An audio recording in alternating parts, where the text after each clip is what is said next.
So I'll ask if you can open it up. Okay. That sounds cool, right? Here we go. All right, I'm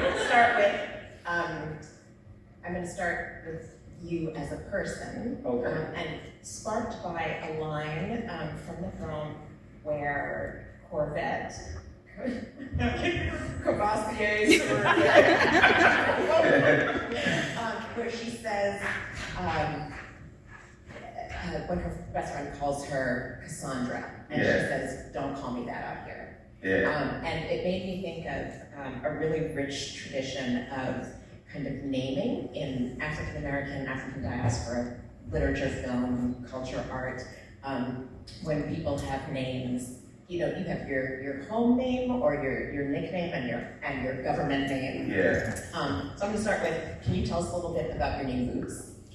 Oh yeah. Well, came from wearing boots at the wrong time in the wrong place. I don't usually wear boots. I happen to be wearing them today because somebody gave me these. But in high school they have this thing called what is it called? Senior Flame.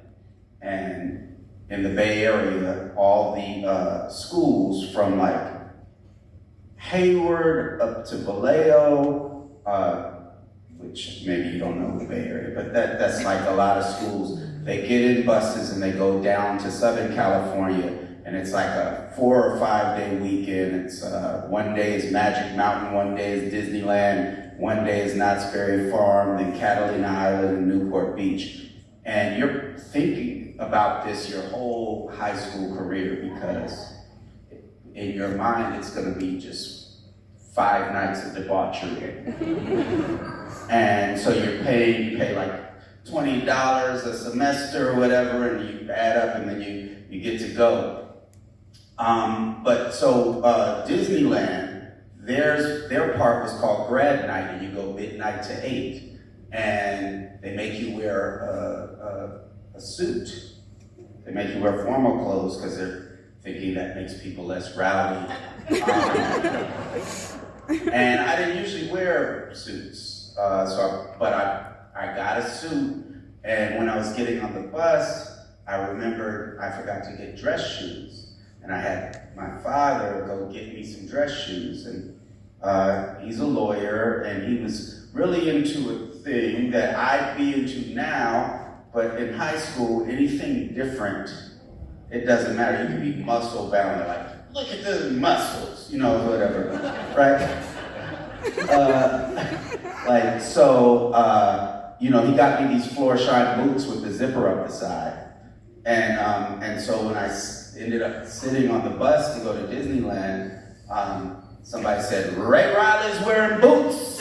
Because back then, my name is Raymond Riley, but in high school, people just called me Ray Riley. They thought that was my first name. They'd be like, Ray Riley, what's your last name? And so Ray Riley's wearing boots, and then I was a dancer at the time, and I did the talent show in front of all the high schools at Catalina Island during that trip, and I'm dancing, and then somebody from Oakland High gets everybody going, "Boots, boots, boots." So the whole crowd is going boots, and then apparently, when I was not in the hotel, because you're sharing hotel room, somebody took like a Mickey Mouse and put it in my boots and took a picture and then blew it up and put it in the student commons. And at the time, the album that everybody was listening to was Biz Markie, Nobody Beats the Biz, and it had these like yellow Old English letters, and they put Nobody Beats the Boots, right? And so people that I didn't know, because there were all these high schools, and because there wasn't as much debauchery as everybody thought there was gonna be, they needed something to talk about. And there was a guy named Boots, because he had boots. And so people that I didn't know would be on the street being like, "Boots," and I would just not answer to it. This went on for a couple years. People would be like, "Boots." Boots, and I just wouldn't answer until they said Ray or Raymond. And then when I went to San Francisco State, it started following me because I would be, you know, people knew me as Raymond, and then they'd run into somebody from Oakland High, and they'd be like, Raymond, call him Boots. Right? So I was like, fuck, you know. And you know, it was meant to demean me. And so when I started making my first demo tapes, I was like, damn, I need a name that everybody knows because we're selling it locally. So I was just like, okay, I'm Boots. Yeah. Yeah. Yeah. Oh, sorry. I'm in a conversation. So, I mean, it takes kind of strength to do that. Yeah, I guess so. Yeah. Yeah. So, like, can you talk a little bit about the names, the names that you chose for your characters in the film? So, there's names that are recognizable. Sade, Mariah, Whitney. Pretty easy. And then the main character, Corvette, which is very Prince related. But as you mentioned, Corvette, these are not necessarily their real names because they're involved in all this illegal business, so they're not using their real names. We get a glimpse into to Corvette's real name, meaning, or real, whatever, the name she was born with. And so, but it's not that she's against that name. She's just, this is just their operational sort of thing. And then obviously people are calling her different things as well through the, you know, Courvoisier-y, things like that. So the end song is actually written by my daughter, Cassandra.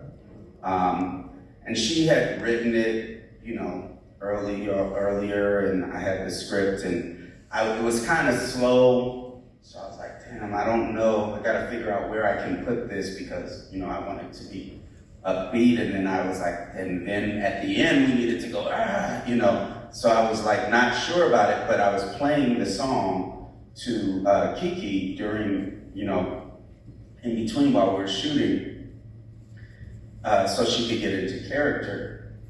And she was just crying to it over and over, and she was like, "Well, we're gonna put this in the movie, right?" And I was like, "Yeah, I guess we are." And I was like, "Yeah, we could have somebody famous like sing it, and then bring a lot of publicity to the movie." And she was like, "Oops, I'm really famous."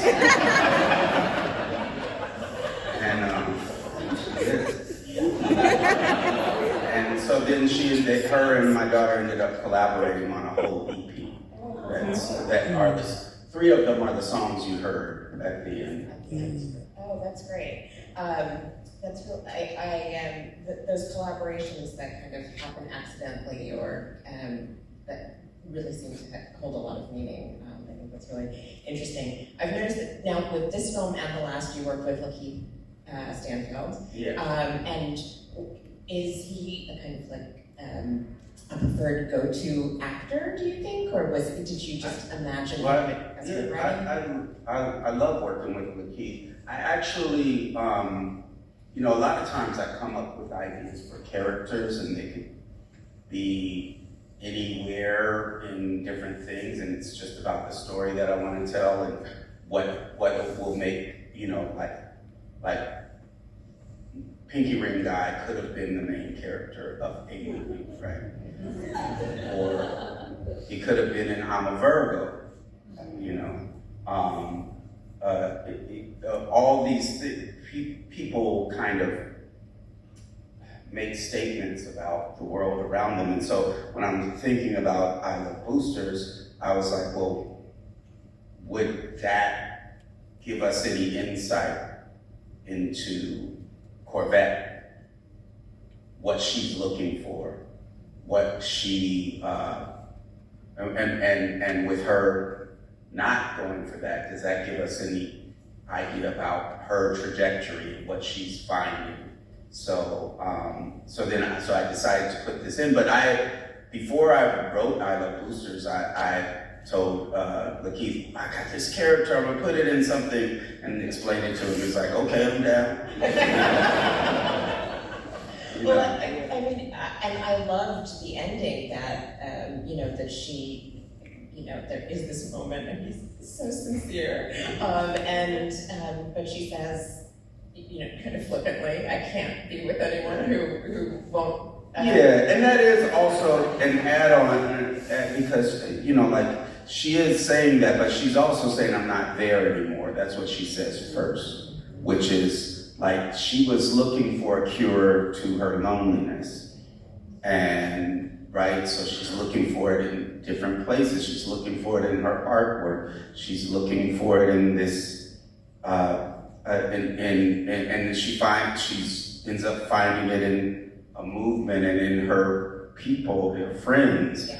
And not that it's not saying anything against romantic love, but that's not where she already found that. And then with the added thing of, I can't be with somebody that won't go down on me.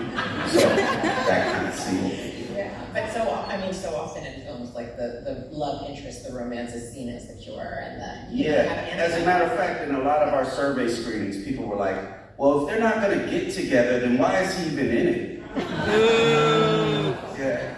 She turns to her friends, Yeah, such a lovely look at the end. Yeah. Yeah, so people were like, okay, that makes sense, so then he doesn't need to be in there.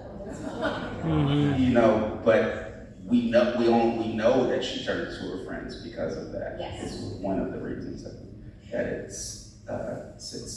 puts that in there.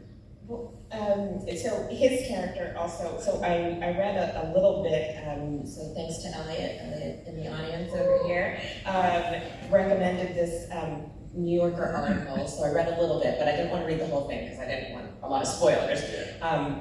But it called the film, there was a line about the movie defies summary. It's a screwball farce, day-glow dystopia, heist film, sci-fi adventure, psychedelic social satire, plus a touch of vampire cunnilingus. And so for much of the movie I was like, okay, where is vampire cunnilingus going to come in?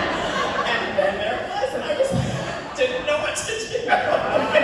The teeth were, yes.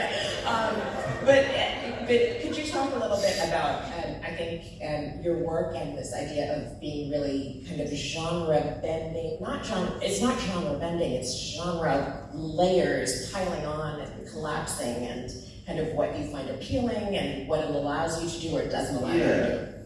Yeah, I think just because I've been influenced by all sorts of things, and when I do watch other genres, I kind of try to figure out what it does to your mind and your body as you're watching. And you know, I think with my music, I also you weren't really able to define our stuff, and that may have been a problem for marketing it. But you know, we were talking earlier, and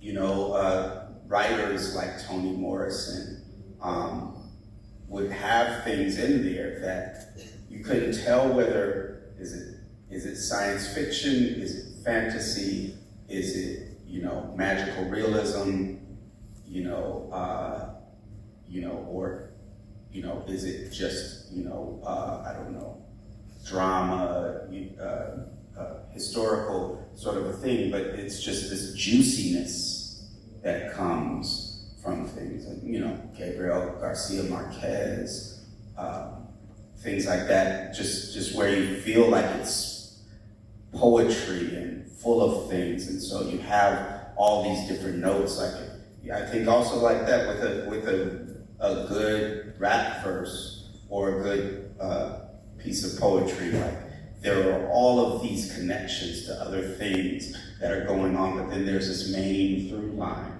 that's happening. And I think when I was trying to decide whether I could direct, whether I would direct Sorry to Bother You, I had run into this book called The Conversations. It's Walter Murch talking to Michael Ondaatje over the period of 10 years of dinners that they recorded. And in one of the things, Walter Murch is talking about, why film became such an important medium in Western culture, definitely. And he talks about how a lot of inventions might be technologically really advanced, but they don't catch on. So he talks about how Aztecs had the wheel, but used it more as a toy. And then how I think ancient Greeks had a steam engine that they used for something else, and they didn't, and Egyptians had heart surgery and were able to do. But the point that he was making is that the culture had to be at a certain place for that invention to be able to be widely used and able to be, and so that a lot of inventions kind of, you can't objectively say, oh, that's amazing, so it'll change the world. It's more about where the world is when that comes along. And he talked about how Edison didn't think that film would be a thing. He thought it was just a fad, a gimmick, because what people were more excited about at the time was sound recording. Because people had seen images of themselves, they'd seen photorealistic drawings, they'd seen mirror pictures, they'd seen photographs, and so but they hadn't heard their voice or someone else's voice coming out of a thing. So people were like feeling like crazy when they were hearing sound recordings, right? So he was like, this is the future. But what Walter Murch puts forward is what made film be able to be, to go beyond just this gimmick, because for a while it was just like little, basically like YouTube clips, like an elephant walking or something like that, right? And so it was just a little gimmick thing, but it being able to be long form and be these sort of events that everybody sits and watches a thing is part of it. And so it being a story. And now the thing is, he puts forward that it wasn't the 3-act play, because this is like different than a 3-act play. Like, we had 3-act plays, but what Western culture did also have were symphonies.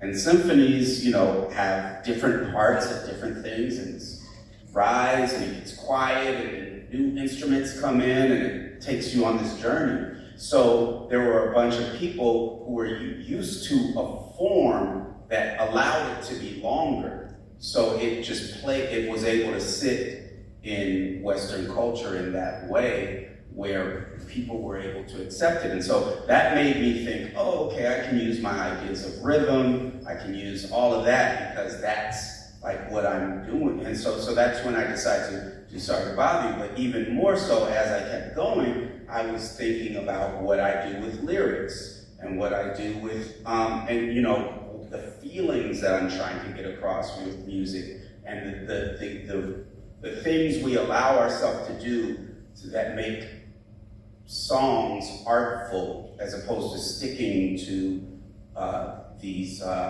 formulas that usually when people are giving advice to people on how to make a film, it's all about formulas, right? And it's all about, and I understand why that is, especially if you're not having experience with playing with iterations of putting something out and see, because I had many years of putting stuff out and it doesn't quite work, and then putting this other thing and it works better, and then, and understanding what I'm doing with manipulating people's heart rate or feel, all those sorts of things. So I have my own ideas on what that rhythm, what that pacing could be. And part of what I like to do with music is do something you haven't done before and have that feeling like, oh, is this right? Is this, because I want that push and pull. I want that feeling that that allows you to know, hey, somebody's making this. They've got a point of view. This film has a point of view, but I'm also still wrapped up in it. So there's kind of like a holding and pulling in, and I'm not attempting to make you think you're not watching a movie, right? And I don't think there's one way to watch a movie. I don't think there's one way that you're supposed to feel at this point in a movie or at that point in a movie. I think that's what gets me excited, and those are my that's kind of what I'm doing with format. I don't even remember what the question was. That was great.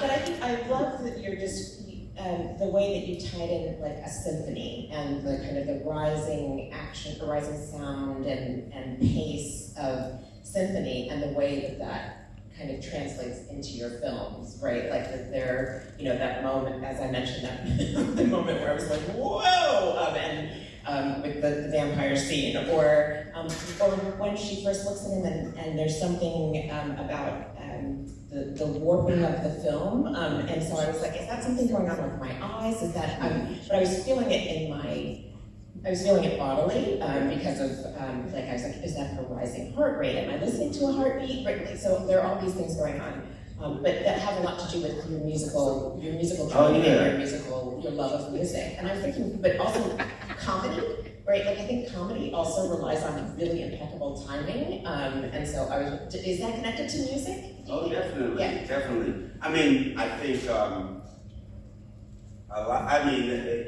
a little bit, I think yes, always, but also with my work. I remember on our third album, which was called Steal This Album, a friend of mine was listening to it, and he was like, oh, you do that comedy shit. And I was like, really?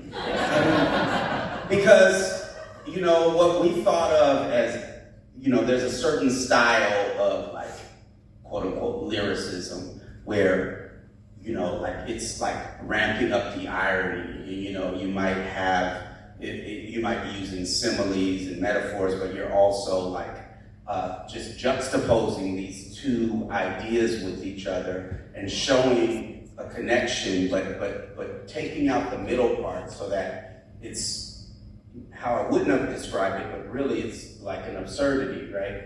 And that was what we always, the lyrics that we thought were amazing were those sorts of things that illustrated something that made these leaps. And so that's what I was doing, but yeah, it was coming out funny, right? And some, and the ones that I liked, a lot of them were funny too. Like you can tell them like a joke, like when people are like, ooh, it's often like something that's almost a joke, right? And so it's all connected, but yeah, the timing of it, the getting it just right. Like one thing we struggled with a long time on this was actually a very little thing, was when they see the footage of Jianwu sucking in the clothes, and Sade says, that bitch got a magic bag. Right now, it always gets a laugh. But there was a time while we were messing with it in the edit when it never got a laugh. And it was just all about figuring out like where that space was, in between seeing it and, then it ended up being like we were on it too long before we moved to her, or we moved to her right there, so there's all of these things that come in that it's very much connected to music. That's great. Well, I do want to, I have so many more questions, but I do want to open it up to people in the audience. So if there are audience members, and Marlo, so you're going to take that.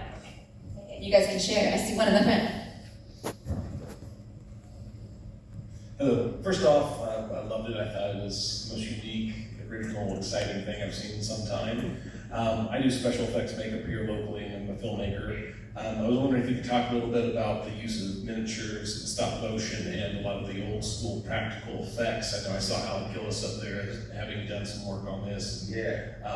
Just your connection with having practical, both camera movements, special effects, all that kind of stuff, because it's something now that is kind of a rarity in film. Yeah. Well, some of it came about through just practicality. We originally were just going to do the inside of the mall as a miniature. And so I was working with these folks, the Warren family. They call themselves Blind Beagle, and their grandfather's been doing stuff since the movie Time Machine. They worked on, they did the miniature London in Bram Stoker's Dracula and all that kind of stuff. But so they were doing that, and we were going to try to film the rest of it, like, on the streets in San Francisco. And it was just too much money, and then I made a storyboard to be like, we can do it in these shots, and then we're narrowing it down for money and all that kind of stuff. And it was like, oh, maybe we'll mainly just be inside the cabin. And I figure out a way that, and it was losing a lot. And we were just in one of the meetings where we're trying to figure out stuff during prep. And Chris Warren was like, we can just put some buildings on a slant and we can blah, blah, blah, and then it was just, and it actually was a lot cheaper. But then once we started figuring that out, then that just made me be like, oh, if we're in miniature, we can do all this other crazy shit. and so that was that, and that was fun. We actually shot the miniature plates on just a Canon camera so that we could have a kind of a fake, what we call go motion. And then, not a Canon, a Nikon. And then the stop motion is my folks, Mystery Meat Media, who are in Oakland, and they did the stop motion on Sorry to Bother You, and this 2.5D stop motion stuff on I'm a Virgo. So it's just the textures. I want to feel I want us to feel different textures, like with our eyes, and I think I think that just makes it makes it emotionally more three-dimensional. Like if you do it in CGI, for instance, besides it costing a lot more and you kind of settling on this sort of smoothed out thing that I don't know, technically somebody will be like, oh, that's real, but you feel something different. I always say that you could have a CGI skyscraper stand up, walk over, and take a shit, and it wouldn't be amazing, right? Because it's just, this smoothed out thing, and you're like, oh, they did it,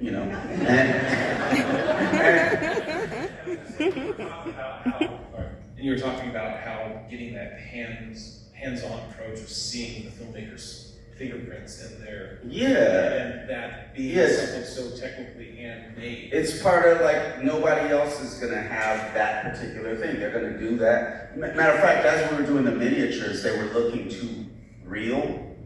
And so I was like, no, we gotta ramp this up, because they are like, as a miniature person, your job is to make people not know that it's there. And I was like, no, we need something off. But yeah, something that's a little off, like in the world, it's not perfect. I'm not looking at you straight with great composition. I'm not, so it adds a little weirdness that feels real, feels false in a good way. And the other aspect that you talked about, the creature, Alec Gillis, they used to be ADI, and they did the Equisapiens and Sorry to Bother You. They did the giant puppets and the little miniature puppets for I'm a Virgo. They really came through because we were, and a lot of it, a lot of this, the way this movie looks, one reason it looks awesome is because we didn't have money. And this is why I'm telling you, because it's like, Boots, we only can get 3 shots. Okay. So this is what that shot is gonna look like, because we gotta be in this shot for a while. And then we've only got this other thing, and this is how we're going to construct where people are sitting so it looks interesting. Maybe I would have done that anyway, but who knows? It was out of necessity.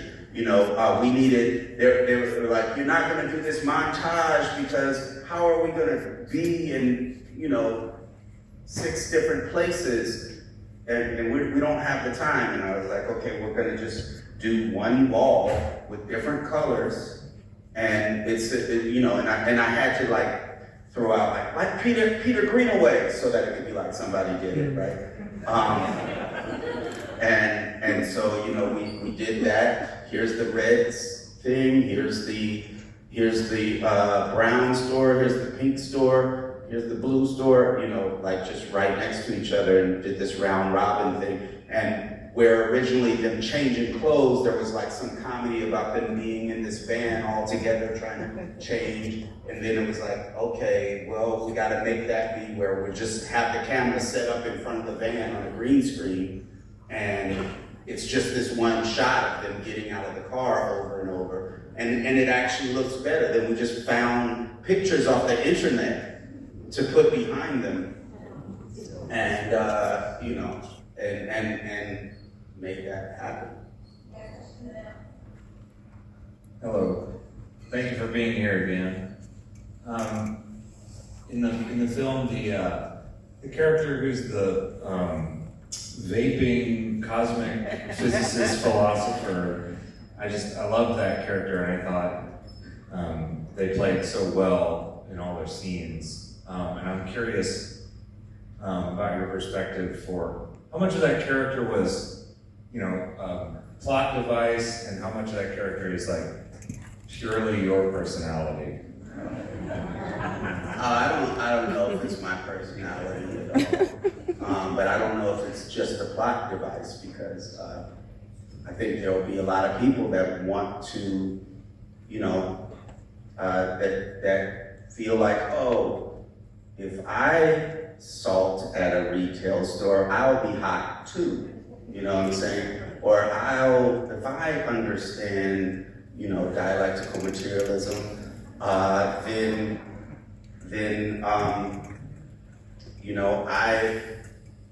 I'm cool. And nobody's gonna think this literally, but it's something to do. And it's actually a real person, not this particular one, but there are people that are wanting to build a movement that are thinking about themselves in terms of history. It's not just, it's not just survival. It's not just what we can get right now. It's how are we pushing humanity forward? How are we taking this to another place? And you're always dealing with, and that's the thing about, you're always dealing with, and I think a big question with the movie is it has a lot of shit in it.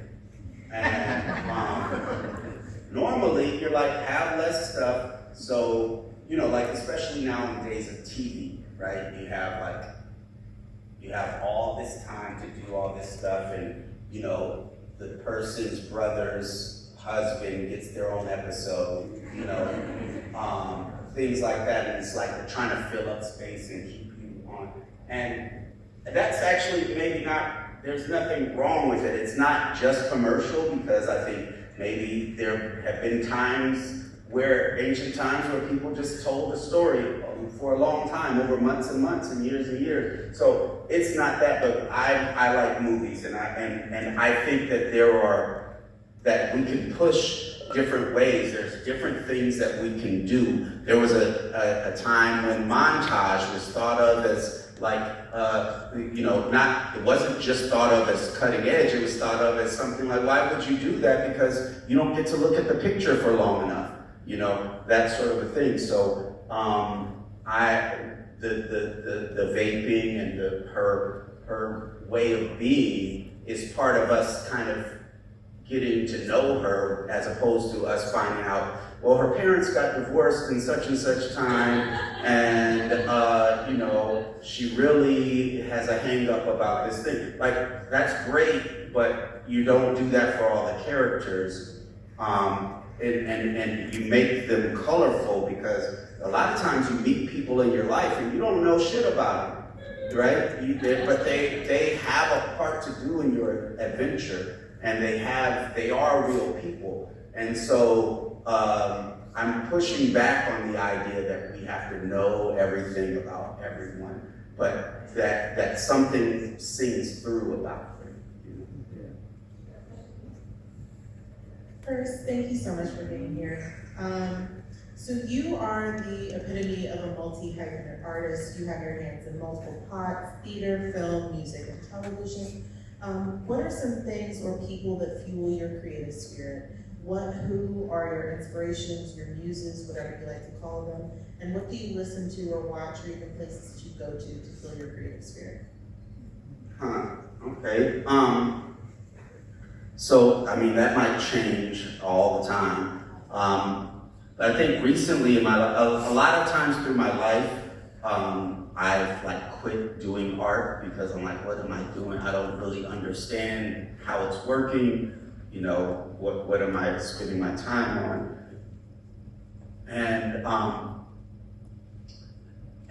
But recently, I learned about the book, What Is to Be Done. Not Lenin's book, What Is to Be Done. But there was a novel, 40 years before he wrote that, called What Is to Be Done, that all the teenagers of his generation were into, that was about a utopian world that they could fight for, that a lot of revolutionaries from his time talked about, that his older brother gave to him. And it's a novel. I tried to read it, it's terrible. But the point is, I hit up all my friends that are literature professors that I've known for many years, like, how the fuck did you not tell me about this? Right? This is, and why he was titling his book What Is to Be Done is because he's saying, we're on the verge of creating that world. This is something that was so culturally impactful that it influenced people to get into organizations. So, that's one of the things right now and I had not really known about that, and I think a lot of people don't know about it. And so that's one of the things in my particular situation that inspires me. Let's see, all sorts of figures throughout history as far as on the art side, like Paul Robeson, things like that. But I think it's more people who were organizers that were able to reach a lot of folks and talk to people and get people hyped and inspired. And I think a lot of times, when we talk about actual revolutions that happened, we talk about them in terms of this leader was able to do this or that. And then sometimes we talk about it in terms of there were people that, I don't know, somehow just clicked one day and decided to fight and do this thing, but they were kind of wrong and they shouldn't. But a lot of these folks, and even they were good community organizers, and this is going to sound, and this is, on a different level than we have here, but this is going to sound, like it's, but you have stuff like the Long March. You have stuff like everything that happened in China. Somebody got people to do something. Like they're actually fighting, and they're fighting armed forces in some cases with no guns themselves, not through peaceful action, but through sheer numbers, you know?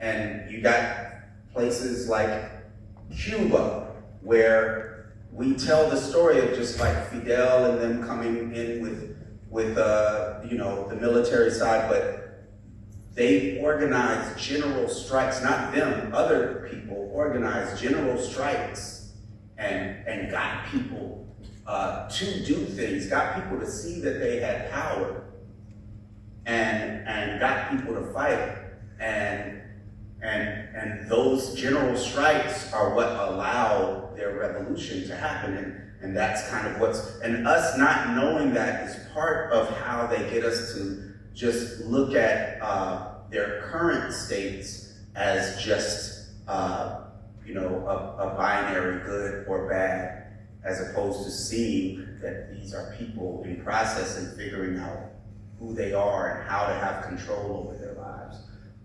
And so, heroes are those people that figured out how to get their neighborhoods, their communities, the people that felt that they represented them, how to get them inspired. I find all of your work very inspirational, and I wanted to know what is the worst thing that happened while you were making this movie, and how did you survive it? So I had a really good actor that I really loved, that, I don't know, just kept faking on me. First, they were going to play Sade. They didn't do it. Then they were like, oh, I got free from this other thing. And then they were going, and then I was like, okay, you could be Crying Black Mother. And then they were supposed to be there. And then the day before I got a call, like it's not gonna happen. And luckily, and that was terrible. That was really terrible. Luckily, my friend Kara Young was visiting the set that day. I looked over and said, you wanna play a role? And she was like, let me change my flight. And she killed it. And then everybody there, a lot of people, the rest of the cast were like, who is that? She's amazing. And one of those people saying, who is that, was Don Cheadle. And they got to talking, and she convinced him to come back to Broadway, which is where we have proof.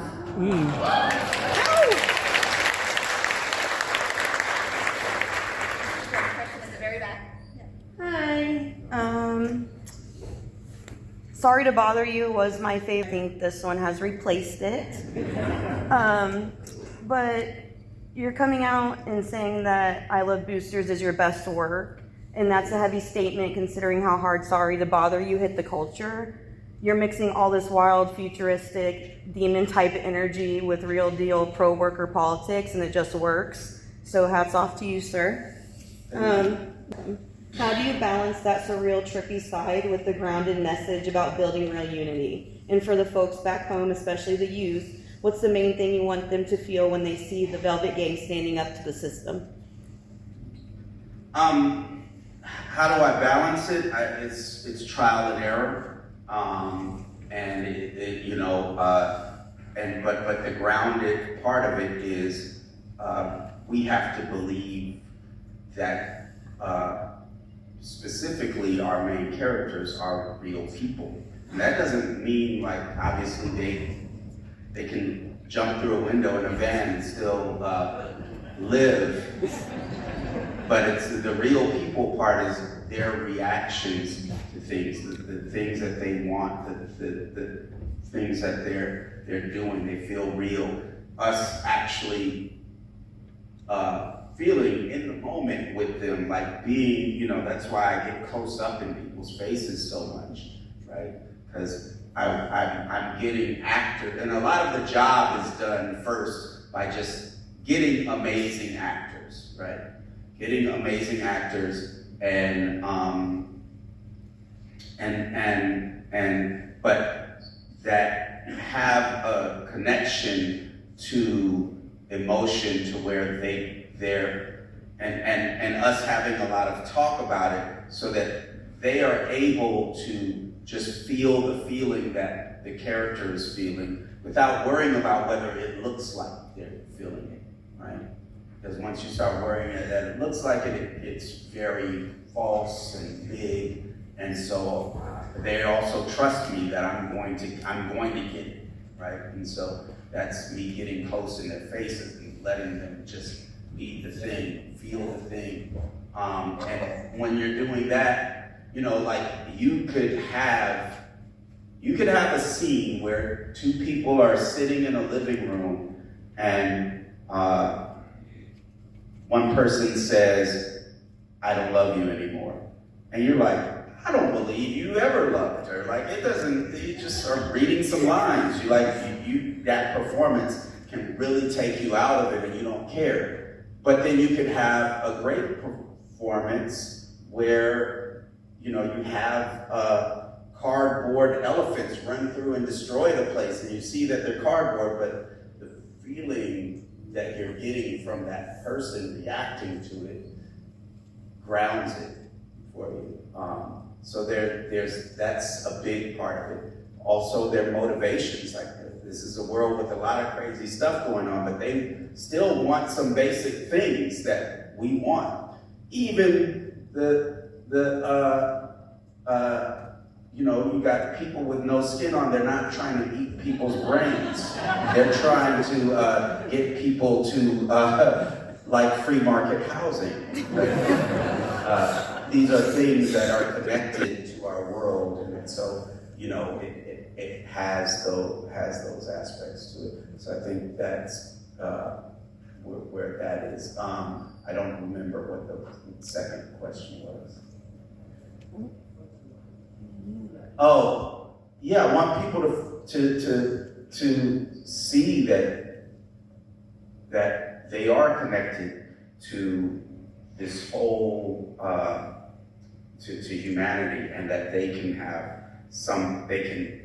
do something that makes them even more connected, that our struggles are connected, and that they can get involved in a struggle, get involved in organizations, and be part of changing the way things are. And that they are the situational accelerator, that we are the situational accelerator.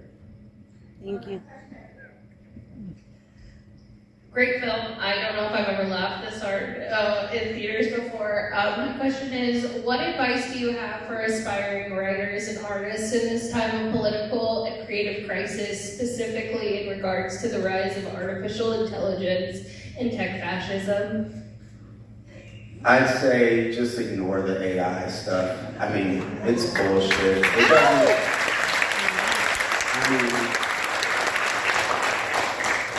they've spent $1 trillion on it. I haven't yet heard one AI song that people are like, "This is a hit." You know what I'm saying? Like,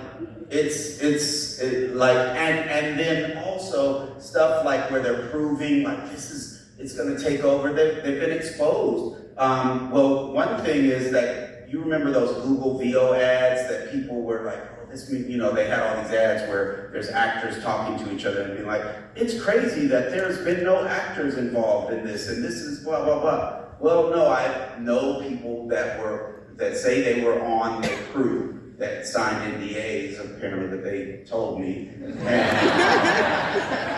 And they shot that stuff. And they're like, possibly in the edit, like between these two things, they did something that's technically AI, but it wasn't something generative or anything like that.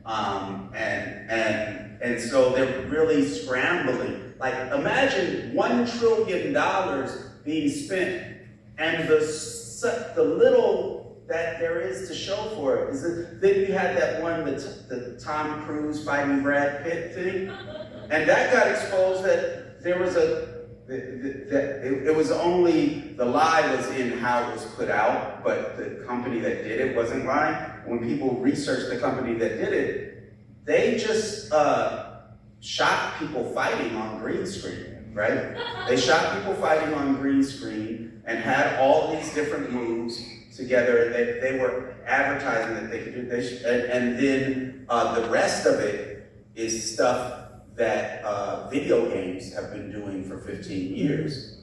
And so they hype that stuff up. Those like Wes Anderson Star Wars and stuff, that's like VFX, regular CGI, VFX, things like that, with maybe they're having like some movement that they can call AI. But what I would say on the VFX side, because while this stuff there's no CGI in this, we have a lot of comping in there, and we've had a lot of places where we had to do roto, and you might give it to somebody and they send you back something, and you're like, how is this so crazy? Like, what's going on? You know, and they do it again, and then, you know, then the VFX supervisor has to ask, did you try to use an AI tool? And it's always yes, because, and it's not saving anything. So who knows whether things could get better with that, but after $1 trillion, you have to add, you know, and I'm somebody that was in the Bay Area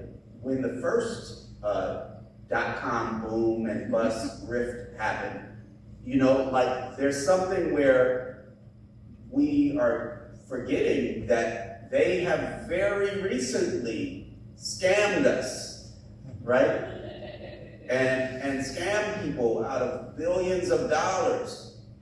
Then you had stuff like NFT and all of that, and what they're doing is telling everybody that it's inevitable, you know? And so it's like, and so they get that going, and so when people speak on it, they feel like they have to say that, but it's not, and the reason why it's not, at least in generative thing, I think some of the stuff they're calling AI is stuff they've had for a while, and like some of the more mechanical stuff, I'm more just talking about generative, so the more mechanical, like do this thing over and over, or whatever, automate that, you know, whatever, that, you know, they're calling like, when you call on the phone and says, say operator if you want operator, they call that AI now. They've had that for a long time, you know. And so, you know, that you know, and a lot of people are lumping things into AI because that's how you can get investors. So I'm talking about the generative AI, which is the thing that an artist might be concerned about. I don't think it's anything. And, you know, some of the thing is that why studios were hyped about it is because they're often asking people to do like AI, like a Mad Lib sort of a thing. Like, this is the thing that works. How do you do the thing that the other person did and do that? So, but those things aren't selling anyway, even when people, the human version of AI of just like copy and paste sort of stuff. So I'm not worried about that. You know, with music, they're able to do it a little bit more effectively because they can have it operate a MIDI thing, or, you know, so it can set. But even then, even though they can do that more effectively, how come with millions of AI songs being uploaded onto Spotify, why hasn't one of them been a hit? You know? Because it's not good. It's not even worth the thing. One more. Hi, I'm Joshua Alston, and this is my friend Lise. We're students here at KU, so please do come back. But I love how the genre blend, and I think that's the most beautiful way to create art. And so my question is kind of long, so just answer what you can. But when creating or writing a film like this, how do you navigate the process of making everything cohesive and keeping the themes that you aim to shed light on present? And then what aspect of creating this film, other than writing, was your favorite? Like, was it music? Was it the costumes? Was it the art pieces that you used? And then, last part, what is your perspective on Prince, and what about his artistry inspired you to incorporate him throughout your film? Oh yeah, okay, I'll answer the last one first. Yeah, I mean, Prince, you I don't know how objective I could be about that answer because, I think I was 12 when I started getting into Prince, and it was a time that was, like he was a sexual being. I think what doesn't get talked about at the time is like how some of us, young men that were, and again, I can't separate it from a mix of like the culture that we're in and sort of a mix of like homophobia that exists in where you looked at Michael and we were just like, why is he like asexual? Like why, like we thought that was a statement we thought that was him playing it safe, right? And then Prince, before we heard him talk, he seemed like he's like this macho, like we thought, and then we saw the movie and we were like, whoa, okay, like, he wasn't the quote unquote macho thing, even though he had some very sexist elements to what he was doing, but he broke all these boundaries and like I think freed a lot of us up, right?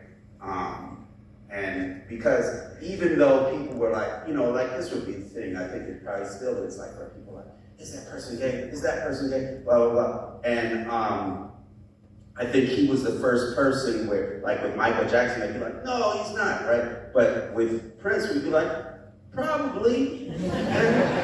and we still like it, you know what I'm saying? And it like changed a lot for a certain group of men that were me, that I was part of.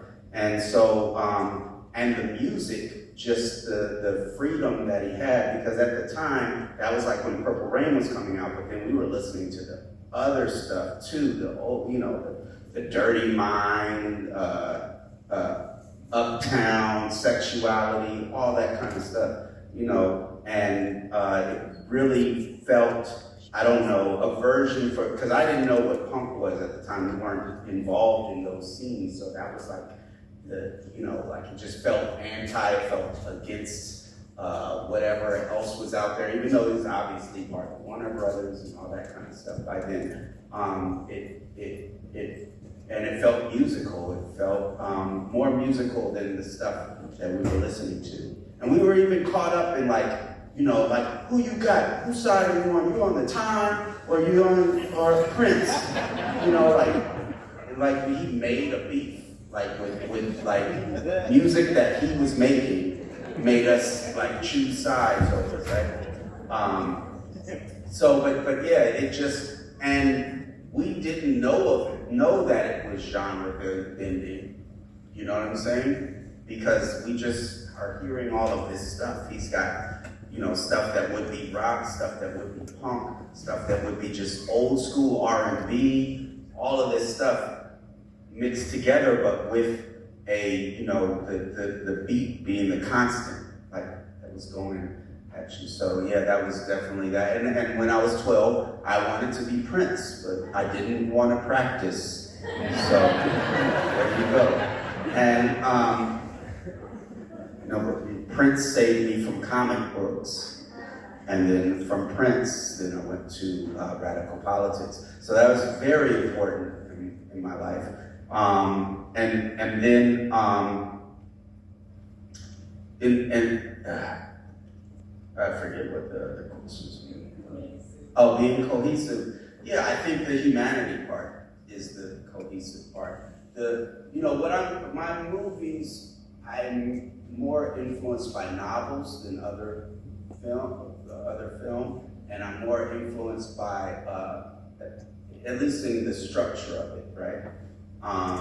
And then I try to look at what else I'm into, whether it's musically, whether it's visually. So I have all this stuff, I'm creating this journey through, Parliament Funkadelic and Romare Beard and things like that are collage. And like we were talking about Prince, all of these things like kind of make this world, but we're with one person. As much as this is an ensemble comedy, it's about Corvette. right? It's her. We're on this adventure, on this journey with her. Like it starts on the back of her head and ends on the front of her face, right? And so she's the cohesion. She's who we're going with. Now, we are also learning and meeting her friends and the folks that are around her. But that's the part. It's just what is it about is the thing for me. And I don't even think that that's the one way to make it work. I think there could be stuff. Someone could try. I think that the only thing you do need to do is make it awesome, right? You need to keep making, like, okay, here's this scene. How do you keep someone interested? I don't know how to do it. You could have maybe a story that, often they don't work so far, like when you got these short story films where like that one they had in the 80s with Stephen King, like Black Cat or something like that, because you don't have enough time. But maybe there's a way to make something like that work, and you can figure that out. Maybe, there's all sorts of stuff, and I think, the tendency has been for us to just kind of stick with the tried and true as opposed to discovering something through trying a new way. And so for this, I'm trying new rhythms, like I'm working things up, and it'll get refined through other times. But I think the cohesive part is, and I'm always asking myself that, like, because a question that is always asked throughout script writing and production is about any element. Do we need this? And to me, it's like, we don't need the movie, right? Like we want the movie. And we want that part. It's like looking at a breakdown on a Prince song and being like, now could we have the song without that part? Couldn't we have this song without that breakdown? Yeah, you could, but the breakdown is awesome, right? So that's the thing, is like figuring out how to, how to go without, it's not that it's without structure, but you look at new ways of keeping people engaged. And it's similar to have you seen The Pursuit of Happiness? There's that scene where he walks into the interview and he doesn't have a shirt on because he was painting or something like that. He was late. And he shows up there and the person he's interviewing with says, now what would you say if you were me? And somebody showed up in front of you without a shirt on. He said, well, I would say better be some damn good pants, right? So there are trade-offs that you're having, like even some of the stuff we're talking about, like you got all these characters. What's the trade-off for that, the not being able to, go to Violetta's house, or not being able to, like we did have more, for instance, of Sade, we had more of going to her house. Some of that thing was them doing stuff at her house with her kids there, so you got a sense of her house and her life, but we weren't able to do that. And that was because there were other choices made to have. And you're just kind of just playing with it and figuring out where to expand, where to contract. And I don't think there's any real answer. Like it's interesting to me because I've watched this movie now 41 times since South by Southwest, way more than that period, but 41 times since South by Southwest with the crowd. And and people are pretty much laughing all the way through it. So I have my own critiques of the film. I have my own things that I want to do, but I feel like no matter what, that means it worked. You know what I'm saying? Like, you know, you have various levels of, does this part work? Does that part work? And the answer sometimes is yes, and sometimes is no. But, you know, I'm trying to make an experience that people are having together, and they come out thinking about these ideas. And so, and you know, trying to figure out how to do that. So, yeah. I'm so starstruck. Sorry to bother you. It's one of my favorite films of like all time. Thank you. But I wanted to ask, with the film being predominantly Black cast and boosting being a key part of the plot, what are your thoughts on the criticism that like your film glorifies thievery when Black Americans are being persecuted and dying by being accused of stealing? Well, I would say that's analogous to if I had a movie about people wearing hoodies after the Trayvon Martin shooting, right? Like, they're not being shot because they're shoplifting. They're being shot because they're Black. And one of the arguments that is being, it's an age-old argument, that you know, people are shot because are shot by the police because they're doing the wrong thing. But we also see so many cases of people doing the right thing, doing nothing, and getting shot. And so us getting caught up in the conversation that says, so there's two aspects of it. Us being caught up in a conversation that says, you know, this is actually something that is causing people to get shot. It's not. That's actually what the state puts forward. That's actually what conservatives put forward, right? That it's the actions, it's the culture of those impoverished that's causing bad things to happen to them, not that it's the economic system. Separately, I don't think that I don't think that it's a good thing to think that culture is what causes economic crimes, right? Economic illegal acts, illegal business. Illegal business that isn't happening because people are like, it's fun. It's happening because there's poverty, and because poverty is built into capitalism. Triple F. Huh? Triple F. Yeah, and well, not even only on that side of it, but people are trying to make money selling clothes, right? So, you know, and so that's where that comes from. I think, and you know what? That's a viewpoint that is actually prevalent in a lot of Black films, right?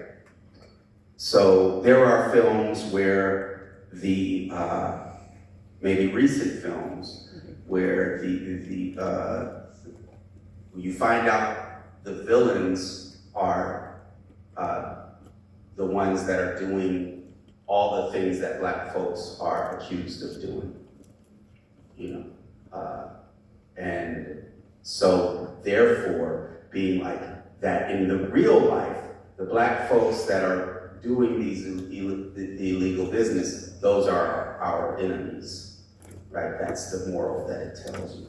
And I think there are some people uncomfortable with that not being a moral. I'll say this, I don't think the film glorifies shoplifting, but I don't have you know, like I'm not, like I don't think you come out of this being like, what I want to do is boost. I think you come out of this, if you did, then I failed, right? If that's the answer, but I think people come out of this saying, what we need to do is organize in some way. However, I think it's also a weird conversation in the sense of, you know, just the idea of yes or no, glorified boosting, then that makes it seem that it's a cultural problem in the first place, just having that conversation. And it also makes it seem like it's a moral problem, right? And one of the whole points of this is that folks that are doing this, and not that only Black folks are doing it, but